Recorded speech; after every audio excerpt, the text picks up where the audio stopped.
আমার প্রিয় বন্ধুরা, তোমরা সবাই কেমন আছো? আশা করি ভালোই আছো। দেখো আজকে এত সুন্দর ওয়েদার, খুব বৃষ্টি পড়ছে, দেখতেই পাচ্ছ আমার পিছনের দিকে খুব সুন্দর বৃষ্টি পড়ছে। এত বৃষ্টি পড়ছে বলার মতো না। তোমরা দেখো, এখন বাজে বিকেল হচ্ছে 4:45, মানে 4:20, আর সে সময় কি মেঘ করে বৃষ্টি কাকে বলে। দেখো বৃষ্টি, এত বৃষ্টি, মানে মোটামুটি আমাদের বাড়িতে জল জমে গেছে, দেখতেই পাচ্ছ তোমরা, অনেকটাই জল জমে গেছে আমাদের বাড়িতে। তো চারদিকে এত বৃষ্টি হচ্ছে বলার মতো না। মানুষ খুব সুন্দর ঠান্ডা ও সত্যি বৃষ্টি, মানে ওয়েদারের মধ্যে এখনো পর্যন্ত খাওয়া দাওয়া হয়নি। তো আজকে কী মেনু আছে চলো আমি তোমাদের দেখাচ্ছি।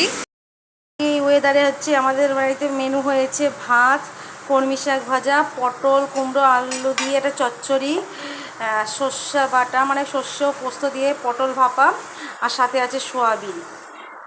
তো আমি এটাকে এখানে তুলে নিচ্ছি। তো দেখো তোমরা আজকের মেনু তোমাদের কেমন লাগলো অবশ্যই জানিও। টাটা বাই বন্ধুরা, তোমরা সবাই ভালো থেকো।